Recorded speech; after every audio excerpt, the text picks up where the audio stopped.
When we think of the 2002 India tour of England, we think of Sourav Ganguly twirling his shirt topless at the Lord's balcony, which is considered something very sacred. But that's how outrageous Sourav Ganguly was and his captaincy at that time.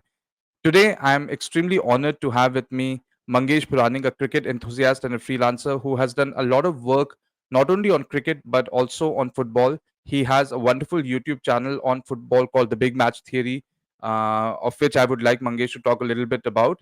And today we're going to talk about that India tour of England in 2002. I know we are in the middle of an atrocious home series against New Zealand. We are recording this after the first day's play, so I would like Mangesh to give his piece of advice to the Indian team as of now. But before anything, Mangesh, thank you so much for coming in and joining the SNS Cricket Diaries today. Thank you so much. Thank you for having me, Siddharth. It's a pleasure. So, Mangesh, let's start with your introduction as to could you tell us a little bit about yourself? What do you do, and a bit about your YouTube channel as well. Yeah. So I'm an engineer with 12 years of experience in technology. But just like every Indian or just like every Mumbaiker, I was steeped in cricket. I loved cricket. And after working in technology for 12 years, I thought I need to try something else. So along with cricket, I also watch a lot of football. In fact, my love for football supersedes my love for cricket. So I thought I should do something about it. So since last year, I've been working as a football analyst for a UK-based firm, and yeah, that's about it. And apart from that, I like writing about cricket, mainly the vintage cricket, the stuff we grew up watching, the stuff me and you grew up watching. So yeah, I mean, yeah, I'm just currently on an exploration phase. And what we realized is most of the time when friends used to get together, we used to talk about sports all the time. So we thought of just starting a podcast. So me and two of my friends, Rohit and Abhishek, we have started this podcast called The Big Match Theory. It's currently in a primitive stage, but we just talk about current English Premier League season. It is so. So I'm a Man United fan, and if anyone who follows anyone follows football, the Man United fans are absolutely miserable since last 10 years. So basically, it is my way of my outlet for my grief and my frustration. And yeah, it's been fun, but it's still in a primitive stage. Yeah. No, I think that's fantastic. The work that you and your team is doing, and I keep watching it off and on, and the fact that you're putting bits and pieces, and not probably the entire video, sort of helps as well in the sense that we live in an age where the attention span is ever so little. So I think people, if they get to watch maybe videos of 20-25 minutes, that sort of really sort of keeps the fan engaged. However, today we are in for the long haul, Mangesh. We're going to have almost an hour, if not more, of you on SNS Cricket Diaries. So, Mangesh, before we start, I know when I spoke to you some time back, you said that you're not following today's cricket that much, but I'm pretty sure that with the abysmal performance of the Indian team, even the sort of bored cricket fan in you would have probably taken note of it. So, what's happening in the series so far? How do you see India's performance so far in the series? If you have been able to get some time to watch that. See, I mean, I don't watch current cricket that much, but what frustrates me the most is how Indian batsmen, how they deal with even the substandard spinners. And Hmm. most of them play on the back foot. And we grew up watching Sachin and Sehwag and Ganguly just stepping out and hitting Shane Warnes and Murlis of the world just out of the park. Yeah. And that is something that really frustrates me. I think performance wise, I probably I'm not that emotionally involved with cricket as much. Of course, I watched England's tour of India this time. We played 5 tests and we won 4-1. So I thought we played some decent cricket in that series because a lot of players were young. I think Right. apart from Rohit Sharma, most of the team was young. So it was fun Mm. watching that series. But this Mhm. series, I've not been able to watch it because mainly due to circumstances, due to work. And actually, I planned to go for the first day today at Wankhede, but for some reason Right. I could not. due to work, Okay. mainly due to deadlines. I was Mm. not able to. So yeah, I Mhm. mean, the thing that bugs me the most is how Indians play even the substandard New Zealand spinners. That really frustrates me. Yeah, yeah. I think from the days of Sachin and Saurav and even Sehwag, Yeah, who used to just come down the track and hit the spinners, we've come down quite a long way. So yeah, just hoping that we avoid a whitewash, which I never would have thought at any point of time in my lifetime. I would have been sort of thought about a whitewash at home. So, but that's how it seems. So, anyway, yeah, switching to the theme of the day, and we're going to wind the clock back to 2002, and we're going to talk about. So probably this particular episode will cater to a certain section of the fans who for whom cricket at that time, especially one day cricket, was something huge, and of yeah. course test cricket as well. And we lived in an era where we had the Fab Five. We talk about the Fab Four these days, but that Fab Five was all an Indian Fab Five at that time. And Yeah, we're talking about the India tour of England, that famous NatWest series that we played, as well as the Test series. So I'm pretty sure that fans of a certain ilk are going to enjoy this conversation, which we're going to have with Mangesh. So Mangesh, if I take you back to 2002, this was a time when Sourav Ganguly was in probably in the middle of his captaincy phase, which had started in 2000, and he had had some decent success. yeah. But I think this was probably the first tour where we really felt that we could compete on foreign soil. So Mhm. I mean, there are certain points, of course, that we're gonna look at in this show. But just for you to give me your first impressions of that tour, what was the main thing that you really liked about that tour, or that stuck in your mind? See, as Siddharth, as you rightly pointed out, I feel this England tour was a coming of age series for Ganguly's men. It was the tour when everything clicked and we finally started believing in this team. Because even after the great India Australia series of 2001, there were ups, but there were lots of downs.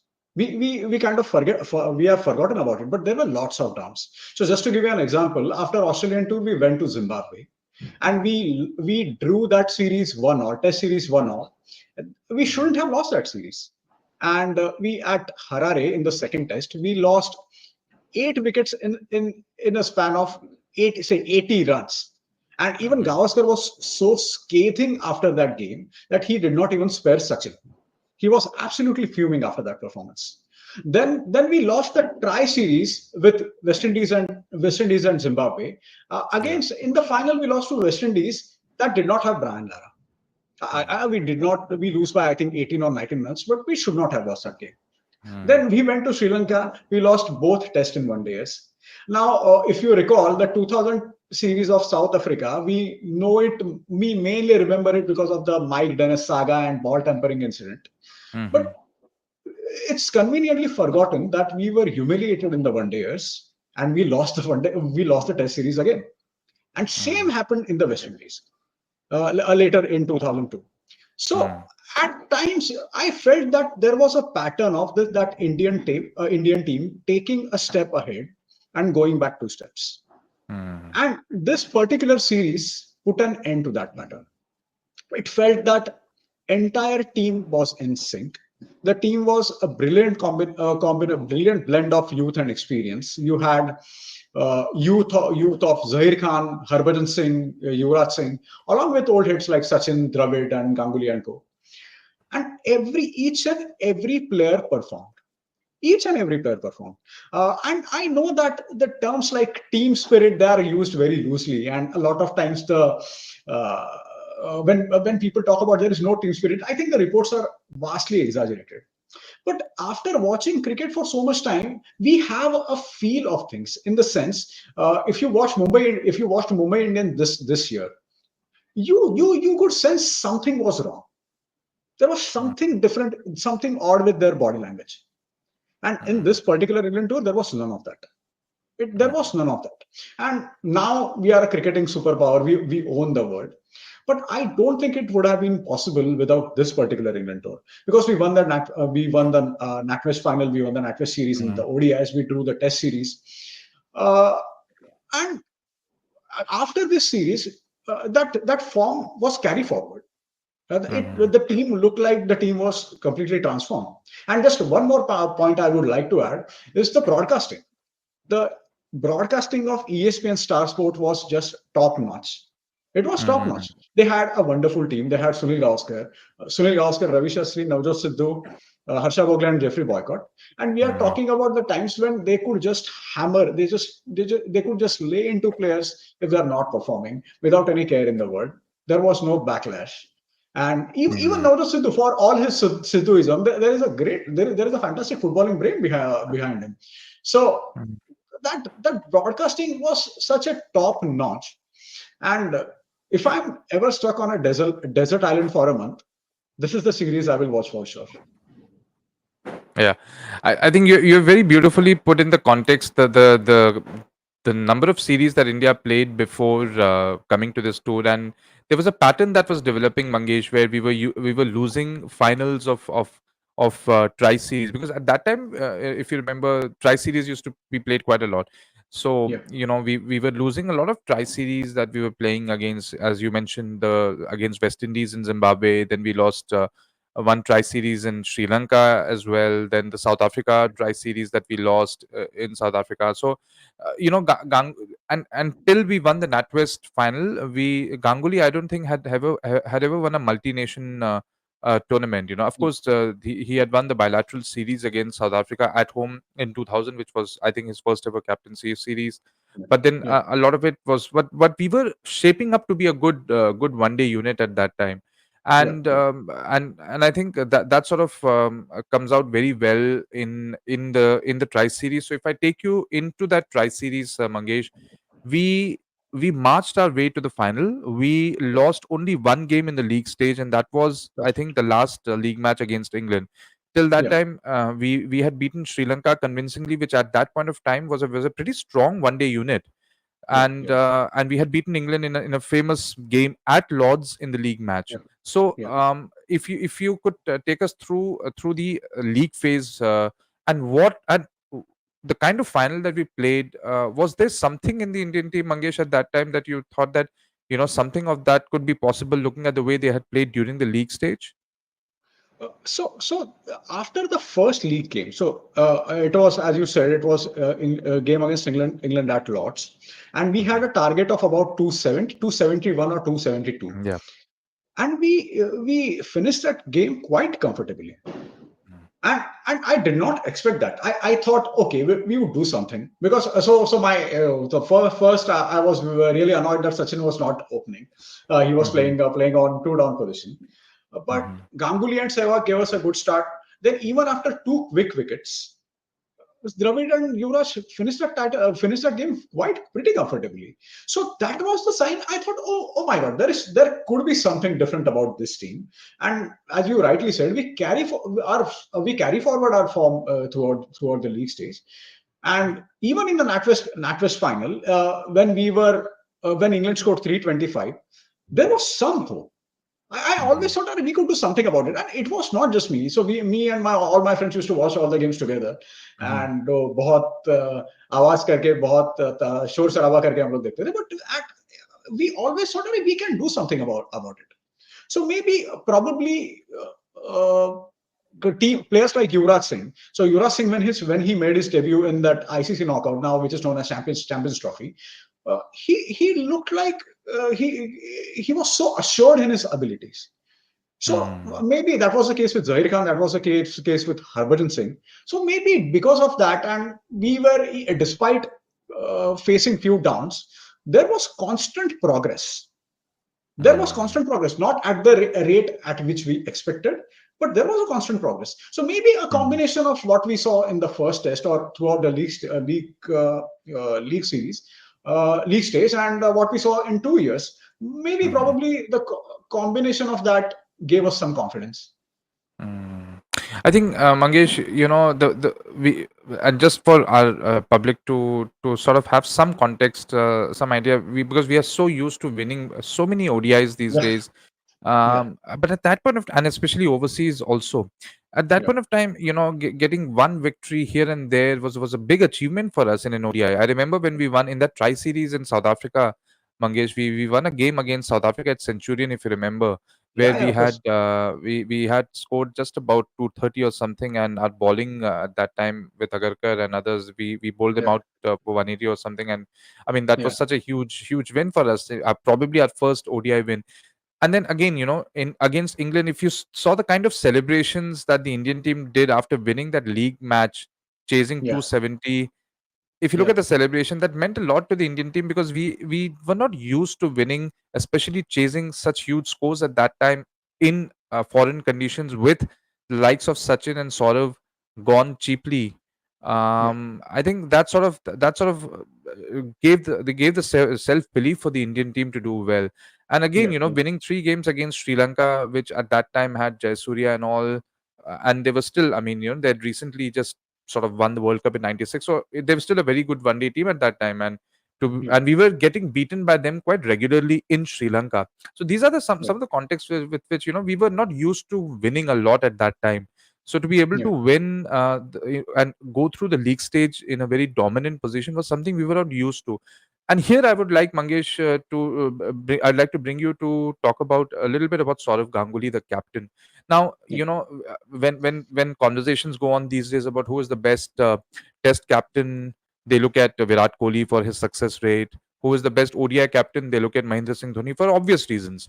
I Yeah. mean, Sourav Ganguly, for all said and done, he doesn't have an ICC tournament or even a Test series win. If you discard the Pakistan series in 2004, in which Dravid led for the first two tests. Yeah. So I That's mean, right. if you look at the actual silverware, he did not have much to show for. However, in my opinion, I still feel he is probably the greatest Indian captain because he gave the team that belief and confidence to be able to perform abroad. So, what is your opinion, Mangesh, about Saurav Ganguly as a leader overall, and especially in this particular tour?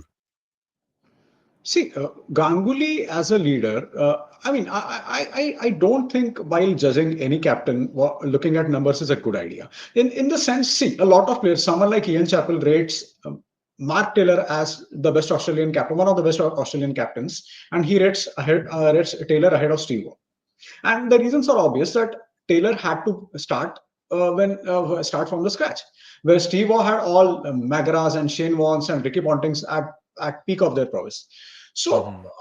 as far as Ganguly is concerned, we need to look at how Ganguly started. Hmm. So Indian cricket was has hit a rock bottom during match fixing scandal, and this is Yeah. when he took up. When he this is when he took over. Then came the Australian tour, the famous Australian tour when we defeated them 2-1. But even in that tour, we did not have Anil Kumble. Harbhajan was just a novice, and so at that time, very few people gave us a chance. But again, that is one of the greatest series of all time. And I know a lot of Poms and Brits, they like to rave about Ashes 2005. But I personally think the India Australia Border Gavaskar Trophy of 2001 is probably the greatest Test series of all time. Definitely better than Ashes 2005.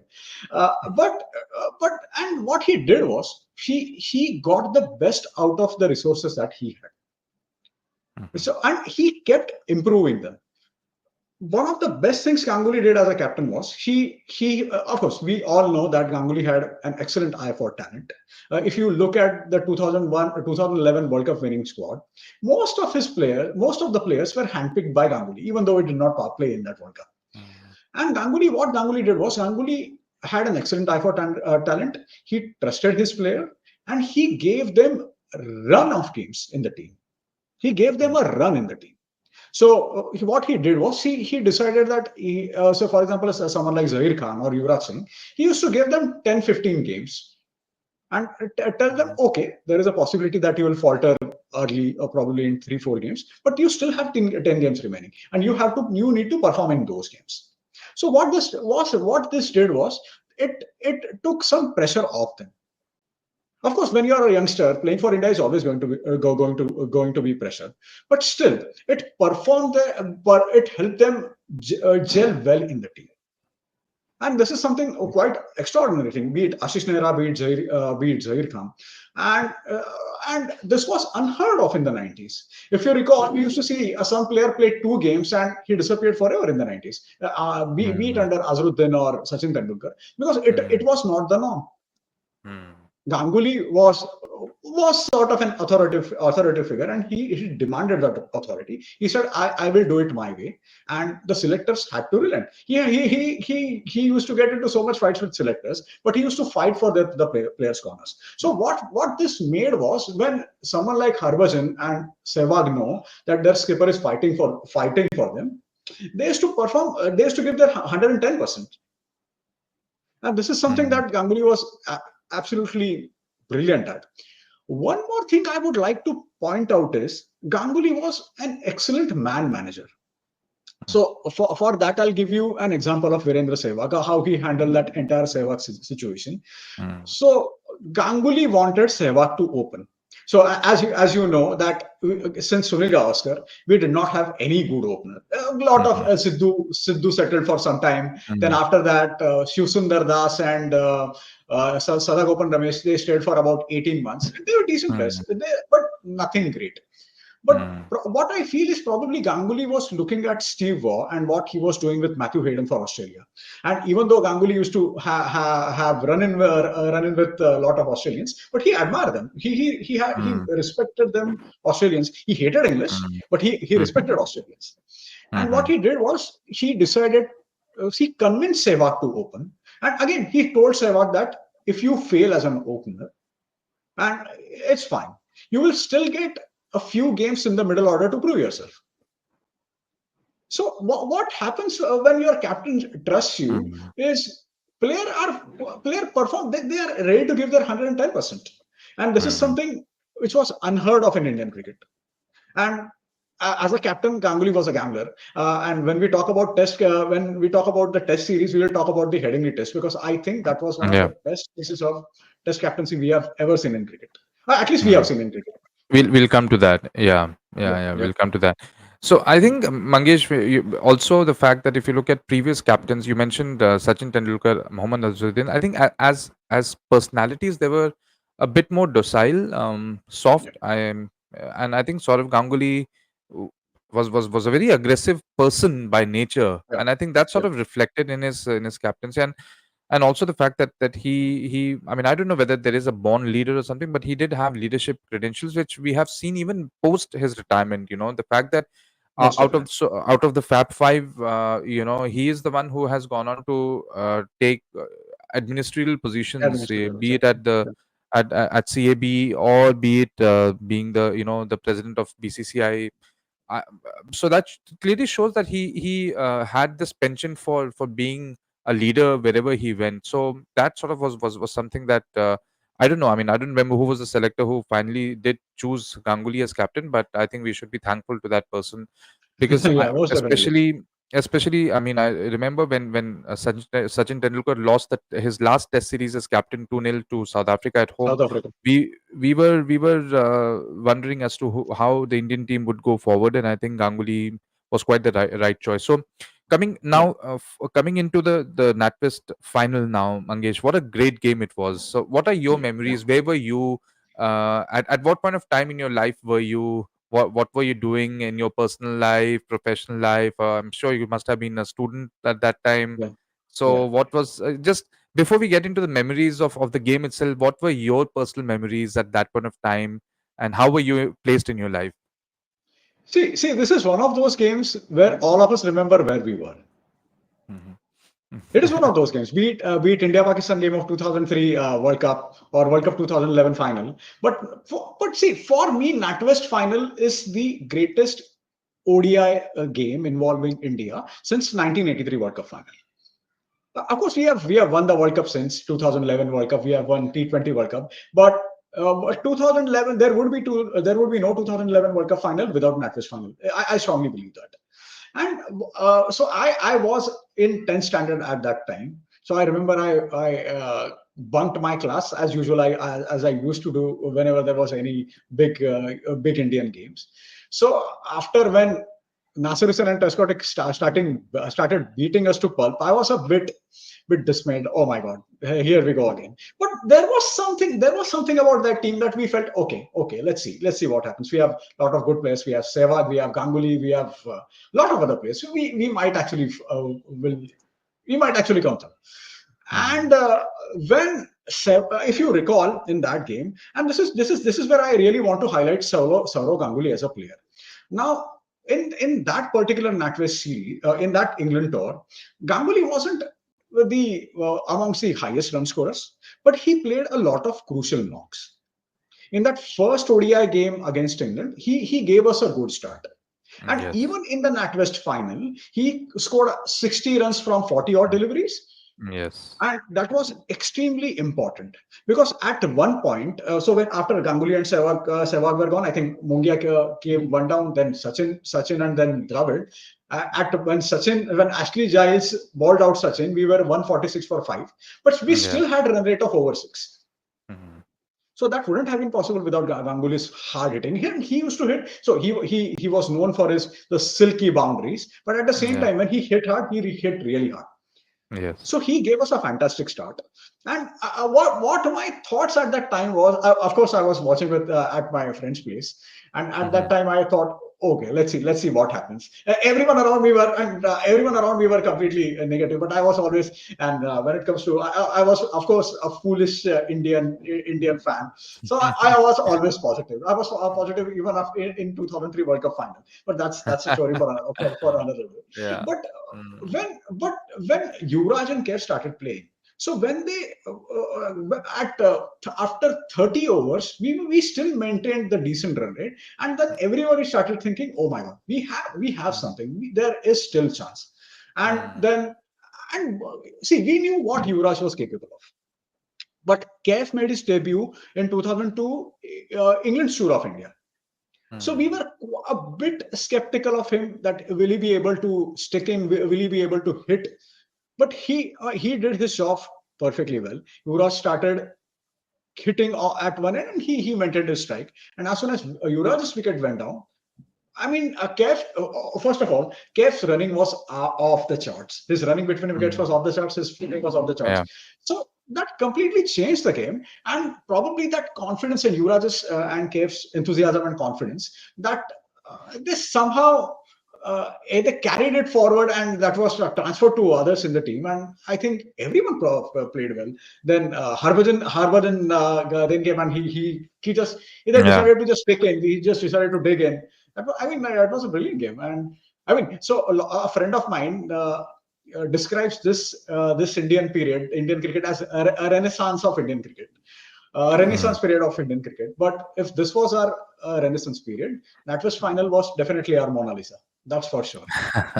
Yeah, Very nicely put, Mangesh. And yeah, so you were in 10th, and I was in just had entered 12th. So okay. in a few months' time, we were both giving our respective boards, I Board believe. exercise. And I Yeah, still believe the board exam that I gave in 12th was a day before or maybe a day after the India Pakistan World Cup game at that point of time. uh, So yeah, a yeah, lot of yeah, memories are coming back as you talk about the NatWest final. And I mean, so if we look at the scoreline, India had, I think, India had probably lost the toss at that time, and England was yeah, batting yeah, first, and so yeah, England had scored about 325 runs. yeah, I remember Ganguly in one of his interviews much later in his career talking about that at the halfway mark, he was saying again, फिर से हमने इनको 300 run बना दिए अब. So shoulders were a bit dropped at that time. But as you said, yeah, that knock that he played, and along with Sehwag, the kind of start he gave to India was very crucial, and he scored yeah, 60 runs of some, as you said, something or 47 yeah, balls, something. And yeah. even Sehwag's innings was quite entertaining. I remember Yeah. him hitting Ronnie Irani for about 4 or 5 Fours. Yeah, boundaries yeah, in one over. yeah, yeah, So just I want Mangesh for you to talk about a little bit about Sehwag as an opener at that time. How crucial he was to us, giving us those kind of fantastic starts. I know. I mean, he will always be remembered for having a much superior Test record than an ODI record, and that's yeah, yeah, quite surprising and frustrating sometimes because he was made for the ODI game, a limited overs game, but he he never really probably had the kind of records that he should have had in ODIs. But then again, the kind of start he gave along with Ganguly was also important. If you recall, Sehwag did not make his debut against Australia in 2001, but he played. He came back to Indian team after a long time. But he Yeah. in that game he played in the middle order. Then he Mm. kept playing in the middle order till Ganguly decided to promote him as an opener in that game against New Zealand and Sri Lanka, if you recall. And Sehwag Yes. scored Yes. 100 of 67 balls or something. Yes. So Yes. we Yes. always knew he was an explosive player. And Mm. at that time, there was a lot of talks. Of course, when you have Sachin, Ganguly, and Sehwag. See, Sachin and Ganguly are two of the greatest one-day players of all time. So there was Mm. always a bit of confusion or bit of all the debate about who is going to open. And at that time, Sachin and Ganguly decided that okay, because Sachin is such a great player that in two, if you have to play anyone who's capable of playing at two down out of all three batsmen, I think it was Sachin. So Ganguly and Sehwag started opening. But Mm. what the kind of explosive. So people talk a lot about Jayasurya. Okay, and Mm. Jayasurya was an absolutely phenomenal player. But I think Sehwag's hitting on was off the charts. He was on par with Jayasurya when it comes to hard hitting. Mm. Because on his day, he could hit any player in the world. He could hit Magra, he could hit Shane Bond, he could hit any player in the world. So I Mm. think, and maybe Ganguly did watch that and decided that yeah, I think it's a very good idea to open Sehwag in the test as well. And again, Sehwag performed in the test as well. In first two tests at Lords and at Trent Bridge. In Yeah. Trent Bridge, Sehwag scored 100, and Yeah. even at Lords, I think he got a half century, 80 odd runs. He got an 80 odd. Yeah. Yeah. 80 odd runs. Yeah. Uh, Even Yeah. though I don't think Ganguly Sehwag, so I personally prefer watching Ganguly and Sachin open the innings. But I Mm-hmm. think Ganguly was smart in that sense that he realized that if you want to get the best out of that team, it's very important to have your best player open. And he decided to promote Sachin as an opener again, and he went back. I think he started Mm. playing one down at that time. But Yeah. Yeah. we had such a brilliant batting lineup at that time. You Mm. had Dravid, Mm. you had Lakshman, Dinesh Mongia Mm. was a decent player, and you have your Yeah. Yuvraj and Kev. So I think Ganguly was at that time in that experimentation phase. But Mm. I think promoting Sehwag as an opener was definitely one of his best decisions, for sure. Yeah, Mangesh, you talk about Dinesh Mongia, and I was just waiting for you to finish, and I could talk about him. I mean, ये क्या था Mangesh, Dinesh Mongia, what kind of a player was he? I mean, in a highly successful era of ODI cricket for India, Dinesh Yeah. Mongia was a sort of a nondescript guy. I mean, I would like to know from you, Mangesh, as to what did Ganguly see in Dinesh Mongia that he sort of insisted, firstly, till the end of the 2003 World Cup, he insisted on having seven batters, and unlike the present Indian team, Ganguly was lucky enough to have batters who could bowl as well. Yeah. But do you think that we just in across the batting talent that we had in India even at that time in the early 2000s, we couldn't find anyone who was probably better than Dinesh Mongia? Because I mean, I don't remember Dinesh Mongia performing at any point of time during Ganguly's captaincy that he persisted with him so much. So I mean, how do you feel about Dinesh Mongia, and for people of today's generation who may not even have heard of his name, you can tell us a little Yeah. bit Yeah. about him Yeah. and what was he all about? Okay. See. I think every captain has a few players he trusts. So for in Ganguly's case, it was Dinesh Mongia and Hemang Badani. I mean, Mm. nobody. I Yeah. don't think anyone rated them except for Sourav Ganguly. But Ganguly Mm. must have seen something in them maybe while they were practicing in nets. Mhm. We don't know that for sure. And if you Mhm. recall, before that NatWest series or before that England tour, Zimbabwe traveled to India, and Mm. Dinesh Mongia I think was the highest run scorer in that ODI series. Yeah. So Yeah. maybe, and that is basically just for those who do not know, that is the famous Douglas Murray series. When in the Yes. first test at Faridabad, Douglas Murray completely, I don't know, he just I hit mean, us with a I sucker mean, punch. I mean, Yeah, Mangesh, people talk about Dill Scoop, people talk about. I mean, these days, Yeah. playing the ramp and the scoop over the keeper or fine leg has become so common. But I just feel the fact that Douglas Merrill was a Zimbabwean, he's never been given the kind of credit, because I mean, Yeah. I don't. That was the first time that I saw in my watching time of cricket that someone playing an outrageous stroke like. And if you remember, Douglas Marillier also played some of those shots later on in his career against Glenn McGrath in a tri-series in Australia, Yeah. and in one Before of the that, one before days. Indian tour, before Indian tour. Before, okay, could be before. In Yeah. fact, in Yeah. one of the at that time when Australia used to have a tri-series every year, so they Zimbabwe, Australia, and one more team. I think I don't remember who it was, but in our game at Perth, at the Yeah. old Waka ground, Yeah. Zimbabwe almost came close to winning an ODI against Australia, chasing some Yeah. 300 odd runs. And Yeah. Marillier actually hit McGrath for a couple of sixes or boundaries, playing that scoop shot. Yeah. Just because he's a Zimbabwean, probably he's not given the credit, and now we have all these players who are credited for playing such kind of strokes, like even Surya Kumar Yadav or Rishabh Pant playing those kind of shots. But I mean, Marillier was. I mean, I'm going a little bit off the track, but since you brought the name of No. Marillier, I just feel that Yeah. Yeah. this should be mentioned, that he was the one who actually pioneered this kind of shot. Yeah, yeah, absolutely. So that try series, I think a typical Carlton and United try series of 2000, and I Yeah, think it was Zimbabwe, West Indies, and Australia. yeah, West Indies. And Yes, yes, yeah. Marillier played that shot. So we saw that shot for the first time. And since it was Glenn McGrath, he could. So McGrath knew how to deal with. He knew how to deal with top batsmen, so he could deal with Marillier. But at Faridabad, it was Zahir Khan.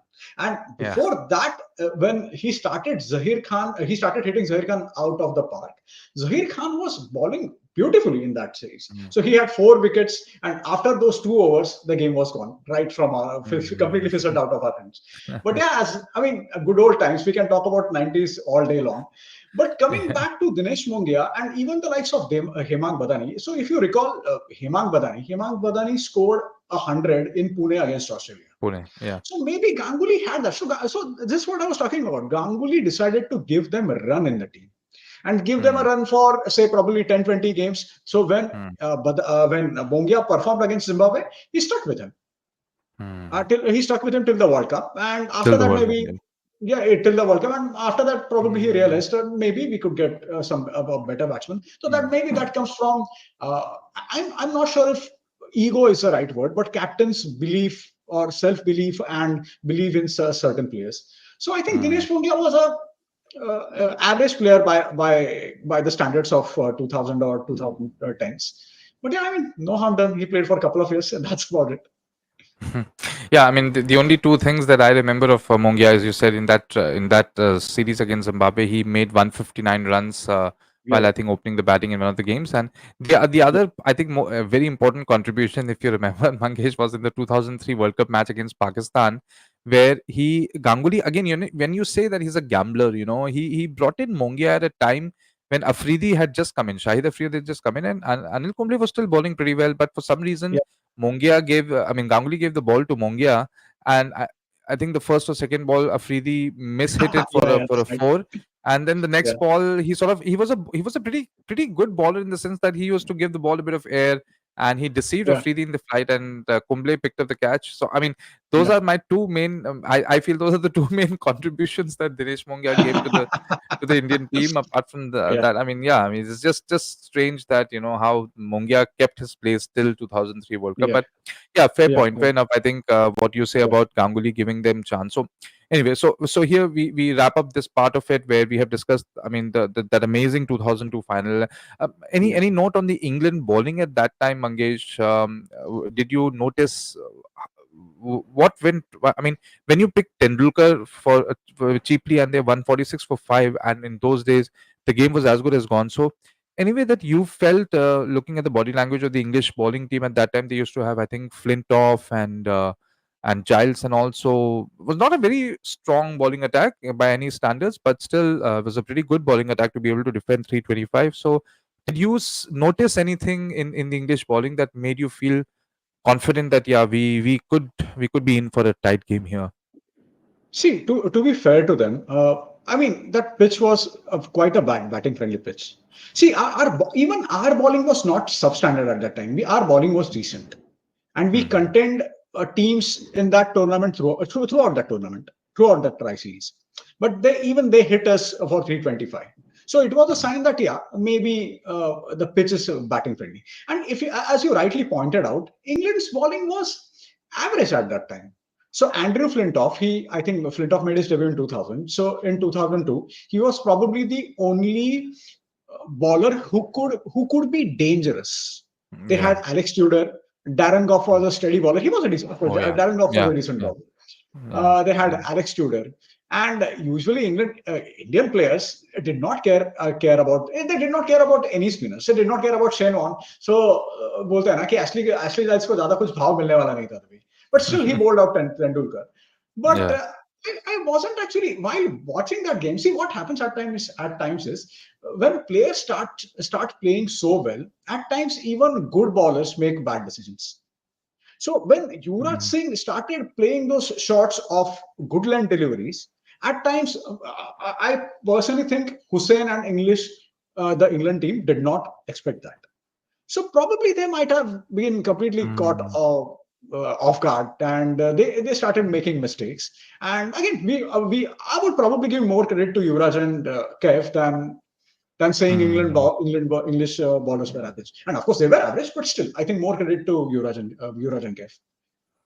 Yeah, they're fair enough. Although I think they had bowlers like Ronnie Irani and Paul Collingwood as Yeah, fourth and fifth bowlers, so nothing much to write home about. But I mean, yeah, I'm pretty sure nobody would have given India a chance at 146 for five. So I think yeah, Yuvraj Singh and Mohammad Kaif's names will be etched in the history of Indian cricket for absolutely, years to absolutely. come for just for that one Yeah, particular. Although I think both of them, I mean, obviously Yuvraj Singh has now become, I think, probably the best one of India's best greatest ODI players, and Mohammad most Kaif definitely. also I think did his bit whatever he could. Yeah, Now shifting from the ODIs to the Test series, Mangesh, and again you talked about Ganguly being a gambler and giving Sehwag the opening slot. What I think turned out to be a game changer for Indian Test cricket for years to come. yeah. And so, your impressions, Mangesh, before we go into that famous Headingley Test match, your impressions about the overall Test series. How did it go? Do you think that a one-all result was a fair result? And which moments stood out for you in that Test series? See, there are okay. So I don't need an excuse to plug in certain settings. So, but okay. Before going to that, so if you recall the Lord's Test, again we were miserable. We were absolutely miserable in Lords. We lost that test, and probably in first 3 days of Trent Bridge, England dominated us. Mm-hmm. But in the second Indian innings, I think we had, I don't remember what the exact target was. It could have been more than 500 or 600.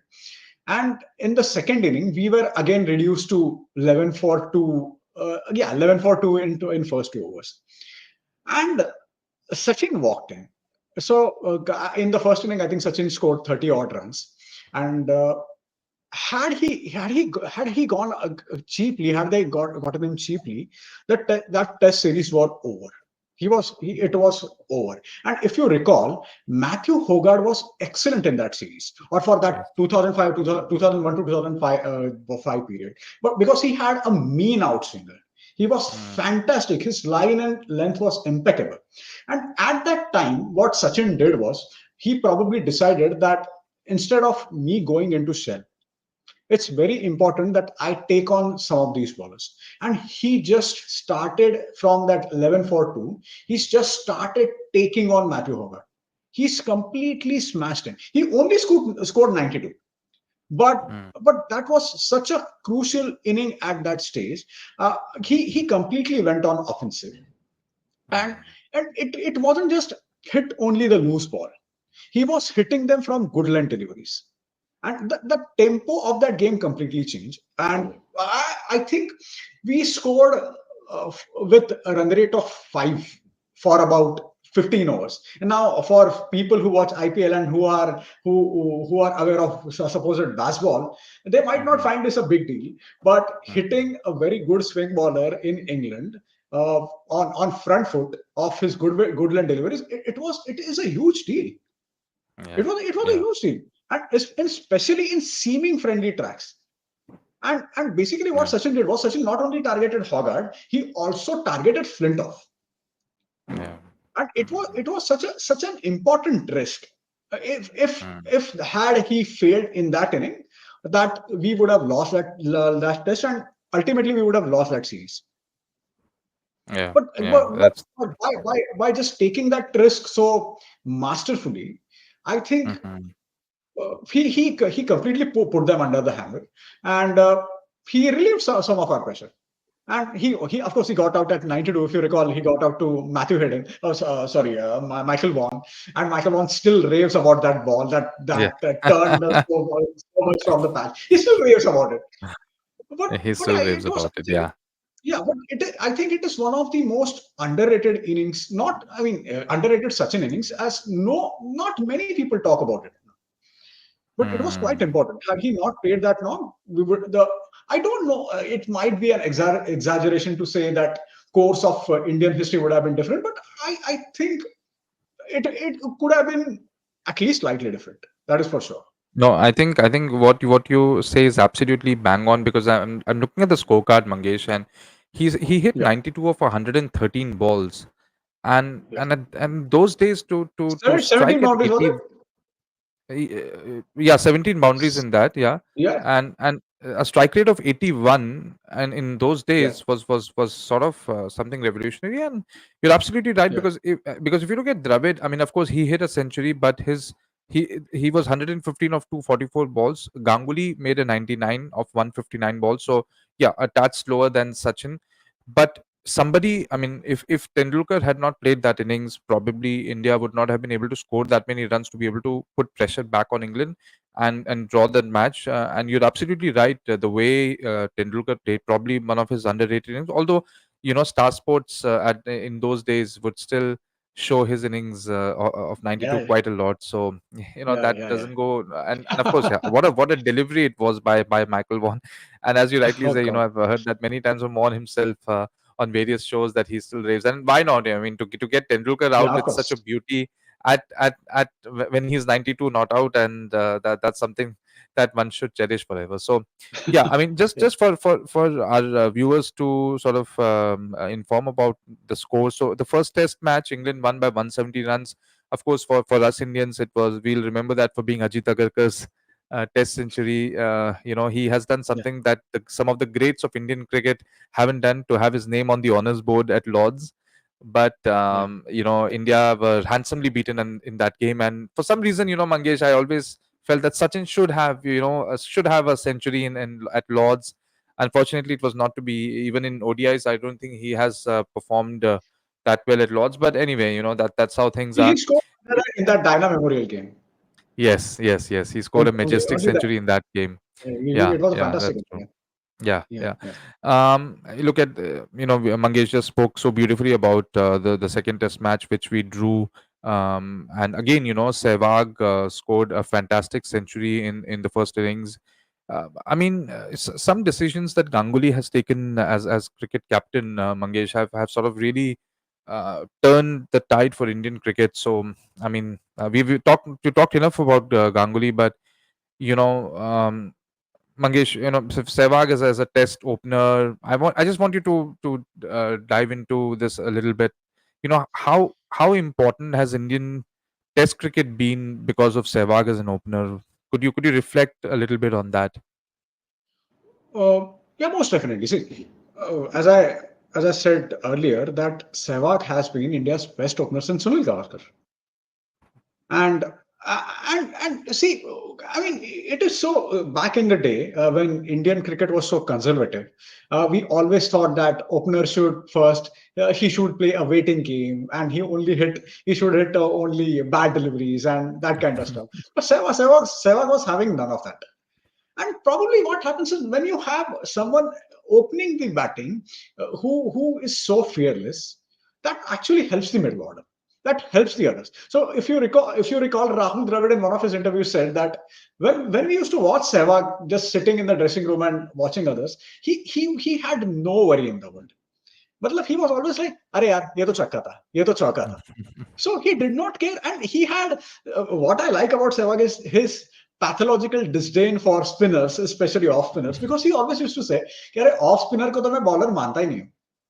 But when you have someone who with who does not give a shit about any fast bowler, be it Magra, because Sehwag used to hit the likes of Magra, Shane Warne, any player in the world on his day. So Yeah. probably, I mean, I don't know if not Sehwag. Who? I mean, can you think of any other player at the time who could have opened that well for India? For India, I think it's very difficult to say, because we had the likes of Wasim Jafar, Sanjay Yeah, Bangar opened in that series as well. Yeah, I mean, I can't think of anyone else who could have done that role. I'm just trying to think of some ODI players at that time who, I mean, maybe before Sehwag, Jadeja opened for India. I'm talking about, of yeah, course, different eras now, going back yeah. Of further. course. But then probably he was one player in that attacking mold, but somehow I think couldn't really click in Test cricket. So yeah, I mean, Ganguly, we should be grateful to him. And as you rightly said, Mangesh, that we should not go purely by statistics, which unfortunately Yeah, a lot of fans and even yeah, some cricket experts go by, yeah, probably to please certain people. But I still feel, of course, Virat Kohli was a fantastic test leader. He, yeah, under his captaincy, we really saw the fast bowlers blossom. But then that base, for even for Dhoni, that base was set by Ganguly's yeah, captaincy, yeah, because we could just believe that we could even compete. That was a big deal for us yeah, to be able to even just compete on foreign soil. So yeah, I mean, I can't think of any better test opener at that time. But what a revolutionary decision it was. And if we go to now, I mean, so the second test match, just want to jog the memory of our audience here. So uh, I mean, those were the times when they used to have a proper 3 or 4 day game in between tests. And I'm just looking at one of the scorecards, Mangesh, that and that's what I think is probably one of the ills of cricket, modern cricket. So before the yeah, second test match, there was a 3 day game that was played. In yeah, fact, a 4 day game that was played against Worcestershire, and India made 417 for 8. And of course, the match was drawn, but the fact that they got so much time out there in the middle to sort of get acclimatized, and then when they went to the second test match, just for our viewers to know the score in the second test, India had made 357 batting first, and England had made 617. That was, I think, Michael Vaughan's series. Mangesh, yeah, he was yeah, just yeah, yeah, piling on the runs for fun. yeah, And I yeah, think yeah, that was the period when he played against India and then went down under and performed even better against yeah, Australia with some huge scores there as well. So Michael Vaughan was in yeah, the yeah, was in the pink of his form at that time. yeah, But yes, again, India made four. I mean, just to think of it, at that point of time, for an Indian team to score more than 350 in both innings against England in England was sort of a sort of that sort of really gave them confidence going into the next test match, about which we're yeah, going to yeah, talk in detail. So yeah, yeah, I mean, India was about. I mean, the match was drawn. They had gotten well into the lead by the time they had declared in the second inning. So there was no point in England playing. So now, with that confidence that we had of scoring more than 350 in both innings, we went into the third test match.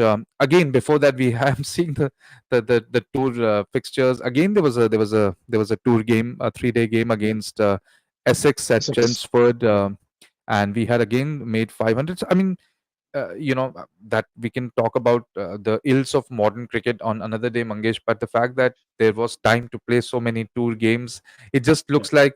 I mean, when I look at the fixtures list here on that India tour, it looks like a fixtures list from another planet altogether. yeah. The So number of tour I games think that we we played. played. So sorry to No. interrupt, but we played, I think, 8 tour games on that tour. Yeah, yeah, could Eight be. I practice need to games. count, but yeah, yeah, absolutely. I mean, if you look at probably Eight before practice the games. ODI Yeah, series as well. yeah, Yeah, yeah, yeah. yeah, All yeah, games combined. Eight all practice games. games. I mean, that is quite huge, man. We can never see that in the modern era. We'll never see that again. Yeah, I mean, just today, I got to know that India has cancelled its only practice game that they were scheduled to play against India A for the upcoming tour of Australia. They have instead opted to do a 3-day indoor practice and match simulation. So I mean that's how Yeah, modern tours and modern itineraries go. So yeah, yeah, yeah. That's coming good. into the third test match now, Mangesh, which I mean that should be the highlight of this talk, because Test Yeah, cricket, yeah, of course, there's no. I mean, no matter how thrilling the NatWest final was, I think this win which we achieved at Leeds against England, and such comprehensive fashion. So my memories, Mangesh, are of Sachin and Saurav having fun yeah. Absolutely. in broad night time, rather than saying daylight. It was actually Yeah, yeah. That's right. Quite quite true. Yeah, dark at that time, yeah, and they were praised for not accepting the light which was offered by the umpires, and they yeah, yeah. opted to continue playing the pacers, and the kind of sixes that both Tendulkar and Ganguly hit were amazing. So, just for our viewers to know, India batted first, and they batted till the third morning of the game, and they made 628 for 8 declared, Yeah, and made England bat, and England were bowled out for 273 and 309. So, not that England folded very cheaply, but I mean, just the perfect game for the Indians. So, Mangesh, please take yeah. us through this game. See, I remember this game. For me, I mean, of course, Dravid played well, Sachin played well, Ganguly played well, but and Anil Kumble had a great game. But for Yes. me, this tour and especially this Headingley test will always be Sourav Ganguly's test. I mean, he made three fantastic decisions that changed the course of the game right from the start. The first was team selection. So if you recall, in that Essex game you mentioned, Shiv Sundar Das played in that game, and he scored, Mhm. I think, 250 or 252 runs. Mhm. So in the first two tests at Lords and Trent Bridge, it was Sehwag and Jaffer opening. Jaffer failed, so there was a lot of talk about pushing Shiv Sundar Das in the third test at Headingley. But Ganguly said no. He decided to play Sanjay Bangar, and he Mhm. decided to play Sanjay Bangar as an opener. Now it is important to understand that Sanjay Bangar by that time he already had a Test century. Okay, he was not Yeah. a rookie, but Mm. sending him to open the bat on a seam friendly track was quite a risk. And Mm. especially when you have another opener like Shiv Sundar Das, who was a decent opener, who was a decent batter, who had 250 games under his belt. And Mm. and again, we have to remember that we were struggling for openers since Gavaskar retired. Mm. So when we realized, or everyone press realized, that Shiv Sundar Das was not playing, there was a lot of negativity. There was a lot of confusion and a lot of suspicion. But Ganguly completely had different plans. He just sent Bangar to him, and he told him just to handle the new ball. Now, Mm. now the next was the additional bowler on the seam friendly leads track. Yeah, so seam lead, the Headingley has always been this kind of seamer's paradise. But Ganguly Yeah. used Bangar as the third seamer along with Zahir Khan and Agarkar. And I think he did not play Ashish Narayan in that game. Okay, and that Mm. that that takes me to the next point. Okay, he decided to play Anil Kumble and Harbhajan. So he played Kumble in the first test at Lords. I think Kumble got 3 or 4 wickets, and Yeah. Harbhajan played in Trent Bridge. But then he decided to play both of them at Headingley. Now, Yeah. for those who do not understand, Shane Warne played 3 tests at Headingley, and he got total of 3 wickets. So Mm. someone like Shane Warne fails at Headingley, and Ganguly decides that two of his players, who at that time Kumble was constantly criticized for not performing away from home, Yeah. and he took that gamble. Mm. I mean, Yeah. I that mean, is quite masterful. And I think the third thing he did was he won the toss and he chose to bat. chose to pat. Yeah. He chose to bat. I mean, at that time, all the push was towards picking bowling, because Mm-hmm. it's Headingley, and only because it's Headingley, and it's a completely seamer friendly tag. It was seamer's paradise, Mm. and he pushed Sehwag and Bangar. Sehwag got out cheaply, and then Mm. Dravid and Bangar stayed. I think they scored with an a run rate of 2.4 or 2.5. Yeah. Yeah. I think 2.4 or on the 2.5. first, Yeah. yeah, on the Mm. first day, the India score was 236, if I'm not wrong. So it was not as if India was scoring at a brisk pace. But Yeah. yes, you're absolutely right. The fact that Bangar and Rahul Dravid's contributions of just seeing off the new ball and laying the foundation was something that was most important. I mean, you just sort of revealing some facts for me, because I never knew that Shiv Sundar Das had made a 250 in one of the tour games before, and I mean, and in spite of that, Ganguly decided to not go with him. So I mean, it could have gone either way. I mean, if you look at the toss as well, that just reminds me of the first Test match between India and New Zealand in this series, where again it was overcast conditions, Mangesh, if you remember, and Rohit Sharma opted to go in with two spinners in I think it was Kuldeep Yadav and Ravindra Jadeja. In fact, even R. Ashwin. So actually, there were three spinners. So Yeah. so when India was bowled out for 46, there was this there was this one quarter which did criticize his decision for obvious reasons, but then some who sort of supported his decision because they felt that the fact that he was playing three spinners literally forced him to bat first, to Yeah. be able to Yeah. take advantage of maybe the fourth innings. So I mean, do you see somewhere that do you think that Ganguly opted to bat first because of the fact that he was playing two spinners in that game, or do you think that he genuinely felt that batting first would give his team the best chance to set up a total with which they can do you think that Ganguly was having in his mind that he would bat for only one innings and score so big that he would just probably outbat England? So I don't think he had in mind of that. I mean, see, 620 at the score, the runs we scored. I don't think Ganguly would have expected that, to be very honest. But at the same time, when you are playing at that high level, you have a feel of things. You have that Ganguly was always this gambler, and he probably had that instinct. So whenever people talk about all the data science and data visits in cricket, I always give them an example of this Headingley test. I mean, Mm, who would, in their right minds, would decide to play two spinners where in on the pitch where only Shenwar has 3 wickets in 3 games? mm, So probably yeah. he had that instinct. He we see what we I mean we basically watch cricket games. We Mm, listen to the press conference, but we mm, don't see what's happening on the training pitch. We don't mm, see how maybe at times the captain realizes that confidence of certain player is quite low, or the one mm, player is getting into the groove. He might hit his peak during the test match, but we don't know these things, right? So maybe mm, Ganguly must have observed it. He had very good instinct. He had very good understanding of the game.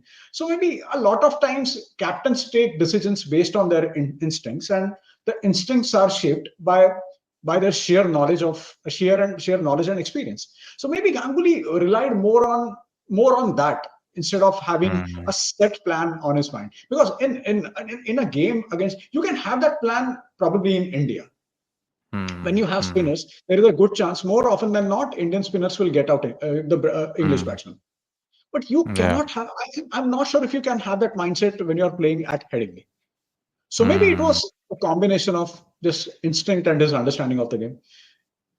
Not sure if that I makes think sense, but yeah, no, I think yeah. I mean, it absolutely makes sense because see, ultimately at the end of the day, you are judged by your results and the fact that Ganguly took that gamble again. I mean, it could be a gamble. You can say what was in his mind. We can never know, but the fact that his team ended up validating his decision.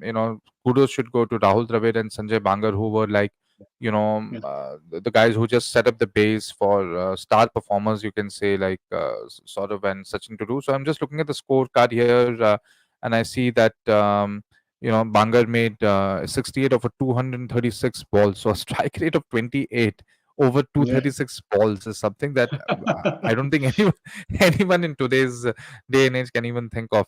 And Rahul Yeah, Dravid again 148 of 307 balls. Sachin yeah, also was a strike rate of 58, which at that point of time in Test cricket was a pretty good strike rate to have.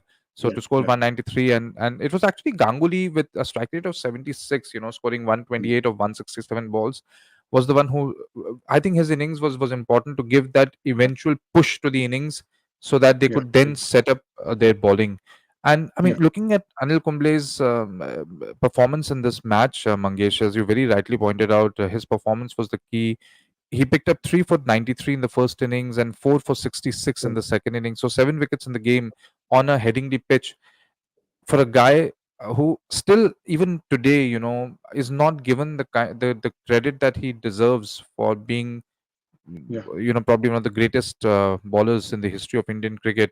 So please take us through Kumble, for especially for today's generation, Mangesh, who would probably know a little bit about Anil Kumble, but what was he to the Indian team? And this whole myth and notion of him not performing well abroad, I think he deserves much more credit for his performances abroad than he is usually given for. What do you have to say?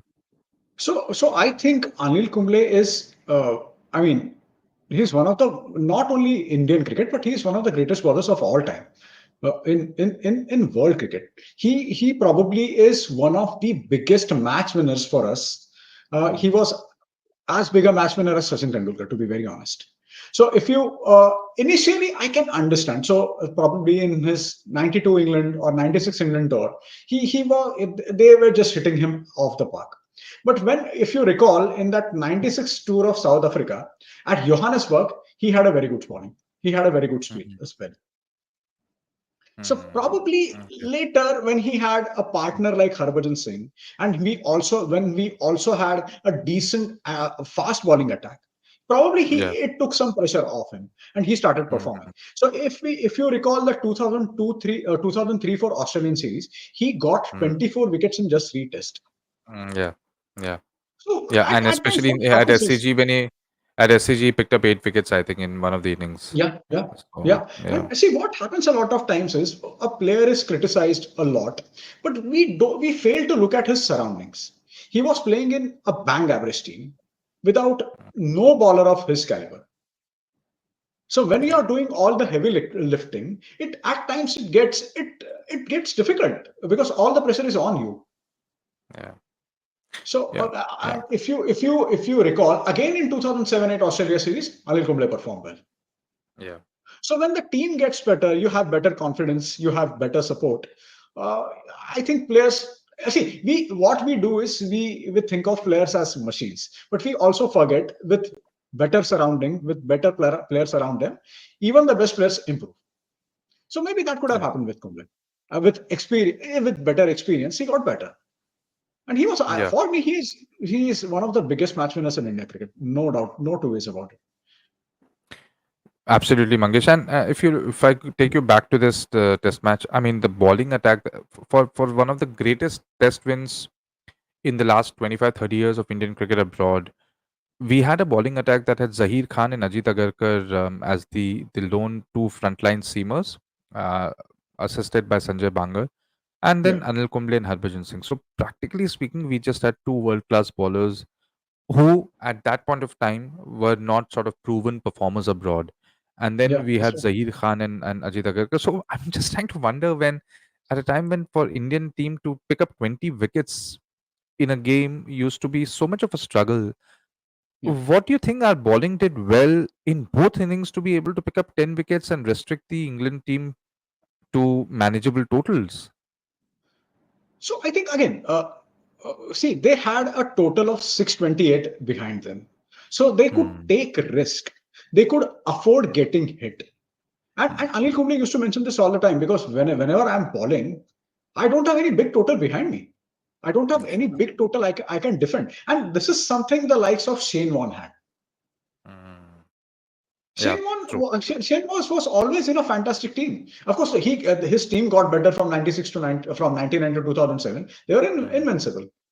But at times, what we forget is when bowler is playing in a substandard team or in an average team, it gets very difficult for them to take risks. So I think Hmm. I was reading about India's tour of England in 1974, and we lost all three tests. Bishan Singh Bedi, Ajit Wadekar was the captain. It was his last test series as a captain and as a player.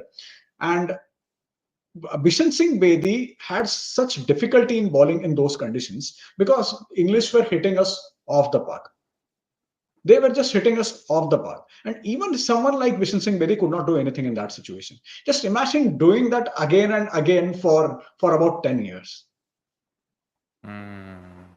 Yeah, Yeah, I think that that's very, very beautifully put. It's just fantastic, that we were able to pick 20 wickets in that game. Of course, yeah, and I think with that bowling attack, sort of green bowling attack, you can say, yes, Ajit Agarkar had played quite a amount of cricket, but still he was never a proven Test performer.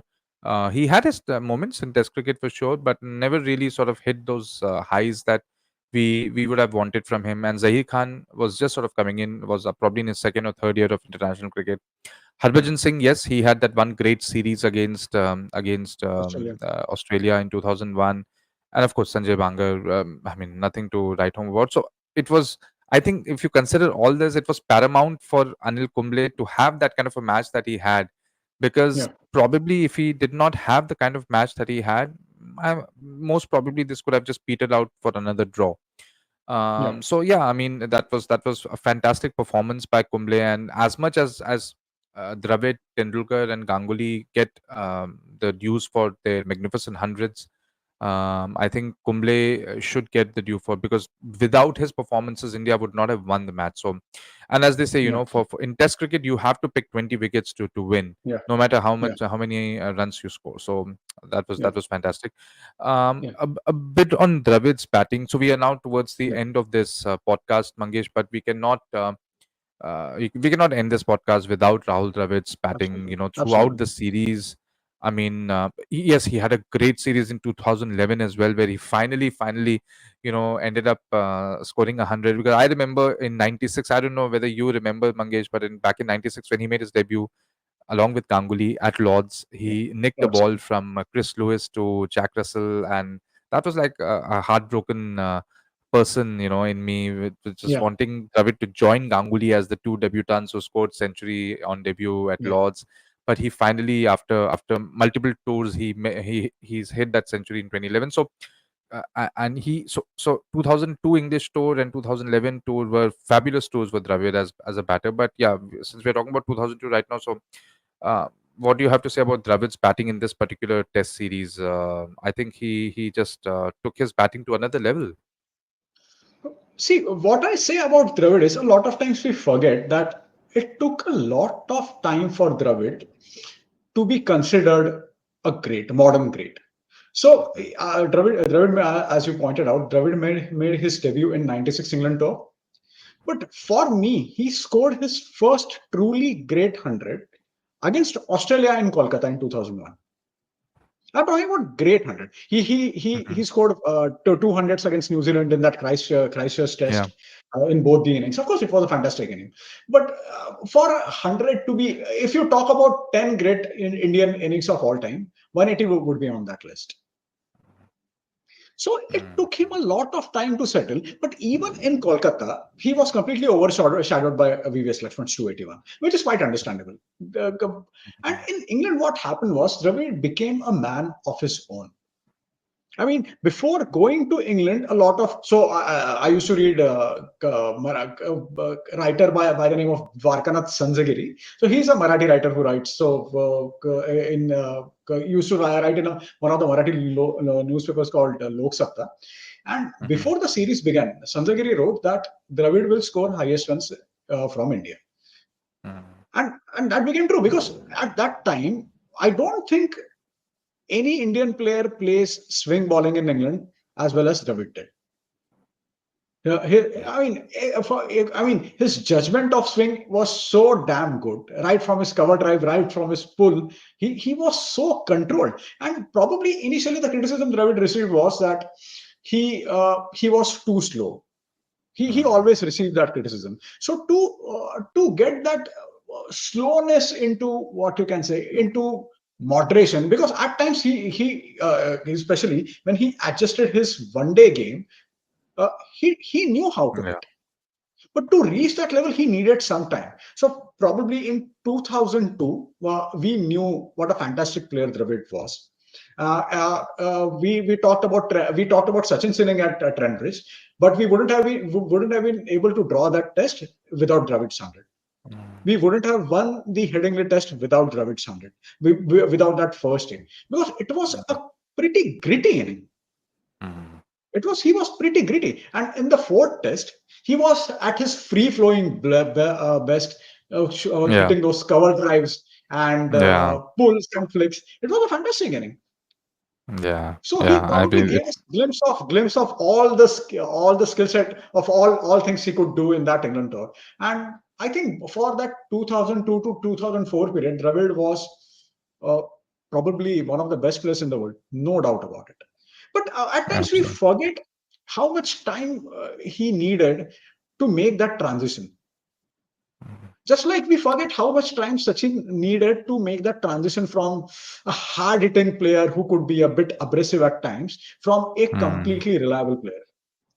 I mean mm, that's sports for you. We don't understand the little adjustments players make in their training sessions when they are talking to players like Gavaskar, because Gavaskar always says that Sachin and Dravid used to come to me all the time for advices.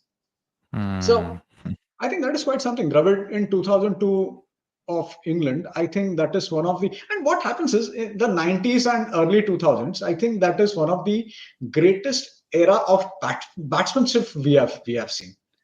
mm. It was not just about Sachin and Lara. Margwa was fantastic. Saeed Anwar was fantastic. And later, Dravid was on par with them. At least for say Mm. those 2 to 3 years.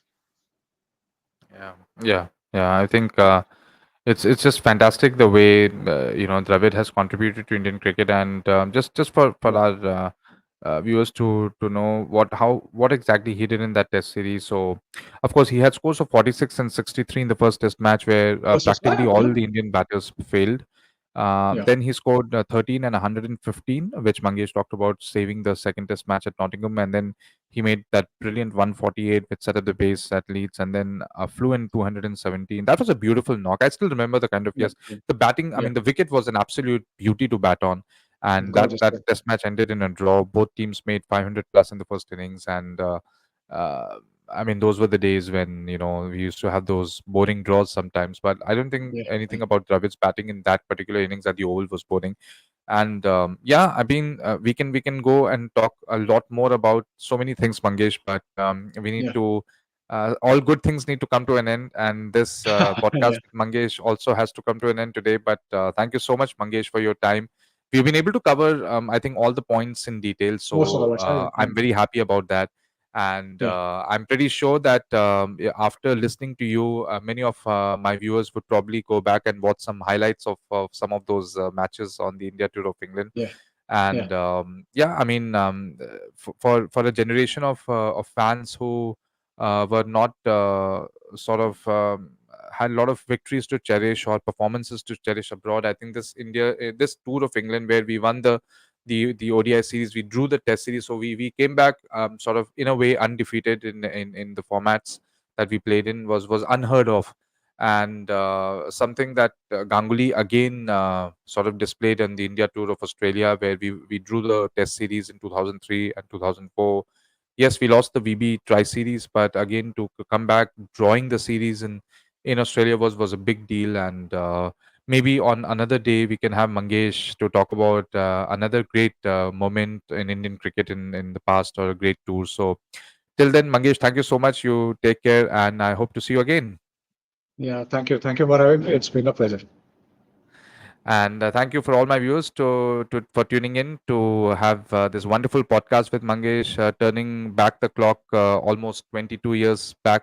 And Yeah. hope to see you guys for the next episode of the SNS Cricket Diaries. Till that time, take Yeah. care. Bye.